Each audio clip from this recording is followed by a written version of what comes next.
Thank you chairman. मैं एक बार फिर राष्ट्रपति पुतिन जी को उनके आतिथ्य सत्कार और उत्तम व्यवस्था के लिए हार्दिक धन्यवाद देता हूं। हमें इस नए क्षेत्र में आने का और उसे देखने का उन्होंने अवसर दिया। मैं गत वर्ष के दौरान राष्ट्रपति रूसेफ के उत्तम नेतृत्व के लिए हृदय से सराहना करता हूं। पिछले साल ब्रिक्स नई ऊंचाइयों को छुआ है। मैं अपने ब्रिक्स साथियों को 21 जून को अंतर्राष्ट्रीय योगा दिवस को एक वैश्विक सफलता बनाने में योगदान के लिए हृदय से बहुत बहुत धन्यवाद देता हूं। ये दिवस 193 देशों ने और सैकड़ों शहरों में मनाया गया। ब्रिक्स इस राजनीतिक, सुरक्षा और आर्थिक चुनौतियों से भरे विश्व में उम्मीद का एक महत्वपूर्ण स्तंभ है, क्योंकि ब्रिक्स का कार्य केवल ब्रिक्स के देशों के लिए ही नहीं बल्कि विश्व के कल्याण के लिए भी है, विशेष करके विकासशील देशों के लिए। हम लोगों की चर्चाएं काफी सार्थक रही और हमने पहले सेशन और लंच के दौरान कई विषयों पर विस्तार से विचार विमर्श किया है। विश्व के सामने जो चुनौतियां हैं वह सभी देशों के लिए है, इसलिए सभी बड़े देशों के बीच कंसेंसस, कोलैबोरेशन एंड कोऑपरेशन आवश्यक है और सबको इंटरनेशनल रूल्स और नॉर्म्स का पालन करना चाहिए। हम यूनाइटेड नेशंस के 70वें साल में मिल रहे हैं।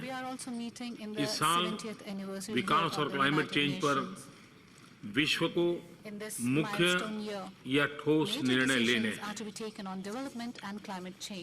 किसी प्रकार की भी चुनौती हो, आर्थिक, सामाजिक या राजनीतिक, हमें उन्हें सुलझाने में और अधिक सफल होंगे जब हम यूनाइटेड नेशंस और उसके सिक्योरिटी काउंसिल में निर्धारित समय पर रिफॉर्म्स पूरा करें। इस वैश्विक संस्थान को 21वीं सदी के लिए अगर उपयोगी होना है तो इसकी रिफॉर्म्स अनिवार्य हैं और इसकी जल्द से जल्द करने की आवश्यकता है। शांति और स्थिरता सामाजिक और आर्थिक विकास की नींव है। हमारा स्वयं का और विश्व के प्रति यह दायित्व है कि हम अपने समय की मुख्य सुरक्षा चुनौतियों, आतंकवाद और उग्रवाद पर प्रभावकारी ढंग से कार्रवाई करें।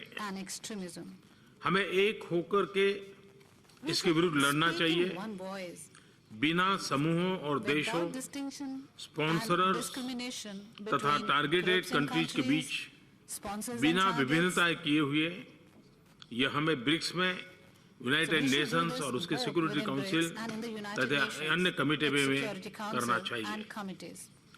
हमें यूनाइटेड नेशंस के समक्ष 2014 के बाद के डेवलपमेंट एजेंडा में गरीबी निवारण मुख्य एजेंडा होना चाहिए। आर्थिक क्षेत्र में ब्रिक्स की सफलताएं सराहनीय हैं। इसमें new development bank, the contingency reserve fund, export credit insurance, financing for innovation और नए प्रस्ताव कस्टम्स कोऑपरेशन और री इंश्योरेंस पूल शामिल है। BRICS economic cooperation strategy BRICS की प्रगति में एक माइलस्टोन है। इसमें कई सामाजिक पहल भी शामिल हैं। मुझे खुशी है कि फोर्टालेज़ा में दिए गए भारत के प्रस्तावों को इसमें शामिल किया गया है। आर्थिक सहयोग पर हमारे रिस्ट्रिक्टेड सेशन में मैंने annual BRICS trade fair, BRICS railway research centre और सुप्रीम ऑडिट इंस्टीट्यूशन के बीच ब्रिक्स सहयोग हेतु सुझाव दिया था। क्लाइमेट चेंज की हमारे सामने आ रही बड़ी वैश्विक चुनौतियों में से एक है। ब्रिक्स देशों को रिन्यूएबल एनर्जी को सस्ती और सभी के लिए उपलब्ध हो सकने के लायक बनाने के लिए और एनर्जी एफिशिएंसी टेक्नोलॉजी पर एक बड़े कार्यक्रम की शुरुआत करना चाहिए। यही क्लीन एनर्जी को अपनाने का रास्ता है। मैं चाहूंगा कि न्यू डेवलपमेंट बैंक द्वारा फंडेड पहला बड़ा प्रोजेक्ट क्लीन एनर्जी में हो और यह बहुत अच्छा होगा यदि हम हमारे पांचों देशों के लिए एक साथ इसको इनिशिएट किया जाए।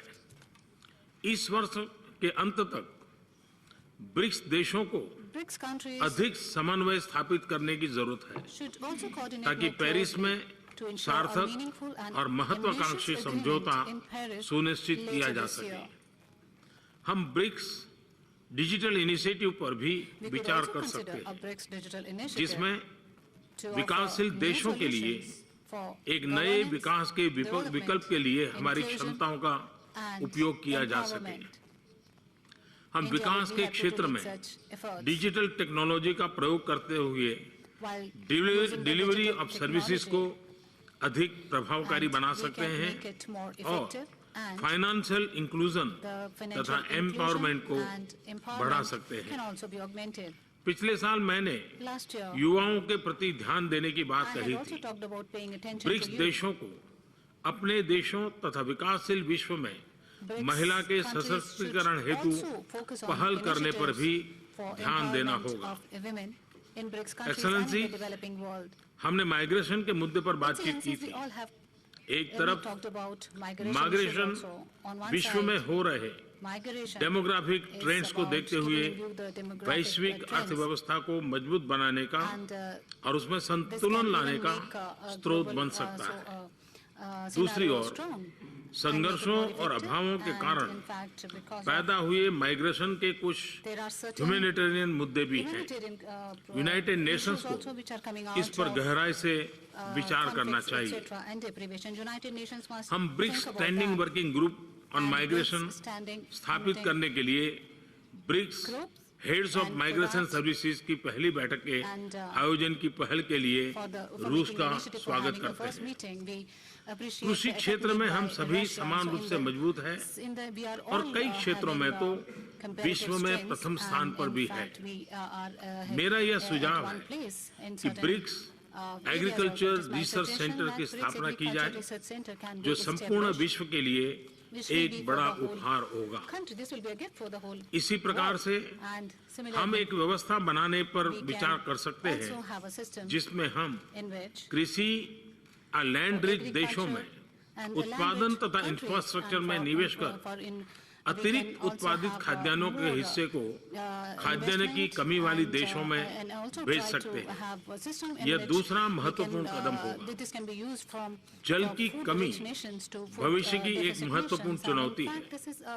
विकासशील देशों में जल की उपलब्धता, उसका बेहतर प्रयोग, पीने के पानी की व्यवस्था मुख्य चुनौतियां हैं। यह ऐसा क्षेत्र है जिसमें हम सभी देशों का अच्छा अनुभव तथा एक्सपर्टाइज है, जिससे हम अपने देशों तथा अन्य देशों में बदलाव ला सकते हैं। मेरा यह भी सुझाव है कि फोरम बनाए जाए जो हमारे प्रांतों या राज्यों और हमारे लोकल गवर्नमेंट को आपस में जोड़े। वे एक दूसरे से काफी कुछ सीख सकते हैं। शहरीकरण एक बड़ी चुनौती है, परंतु आने वाले दशकों में यह एक बड़ा अवसर साबित हो सकता है। हम शहरों के बीच कन्वर्सेशन एंड कोऑपरेशन की प्रक्रिया शुरू कर एक दूसरे से काफी कुछ सीख सकते हैं। कुछ ब्रिक्स सदस्य स्पोर्ट्स पावर हाउस हैं। हमें ब्रिक्स स्पोर्ट्स काउंसिल की स्थापना कर किसी एक खेल में वार्षिक तौर पर ब्रिक्स स्पोर्ट्स मीट्स का आयोजन करना चाहिए। इसकी शुरुआत के रूप में हम अगले वर्ष भारत में फुटबॉल मीट का आयोजन कर सकते हैं। यह ऐसा खेल है जो सभी ब्रिक्स देशों में लोकप्रिय है। अंत में फिर से प्रेसिडेंट पुतिन को एक सफल शिखर सम्मेलन के लिए बधाई देता हूं।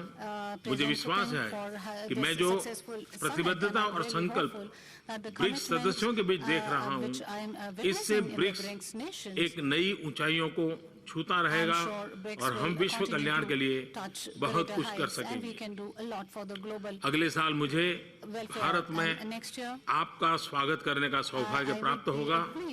भारत में अगले ब्रिक्स के लिए मैं आपको आमंत्रित करता हूं। मैं अपनी बात पूर्ण करने से पहले आज अगले वाले सत्र में एक अच्छा विषय आया था कि हम लोग एक ब्रिक्स फिल्म फेस्टिवल को डेवलप करें। मेरा एक और सुझाव है कि अगर हम ब्रिक्स के लिए फिल्म अवार्ड भी अगर कर सकते हैं तो एक प्रकार से मैं समझता हूँ कि उसको काफी हम प्रमोट कर सकते हैं, क्योंकि इस क्षेत्र में फिल्म मेकिंग को एक प्रकार से कल्चरल एक्टिविटी का हिस्सा भी बन सकता है, जो एक दूसरे को जानने पहचानने का कारण बन सकता है। तो उस पर भी हम विचार कर सकते हैं। मैं फिर एक बार प्रेसिडेंट पुतिन का और आप सबका बहुत बहुत आभार व्यक्त करता हूँ। धन्यवाद। Благодарю вас, уважаемый господин президент.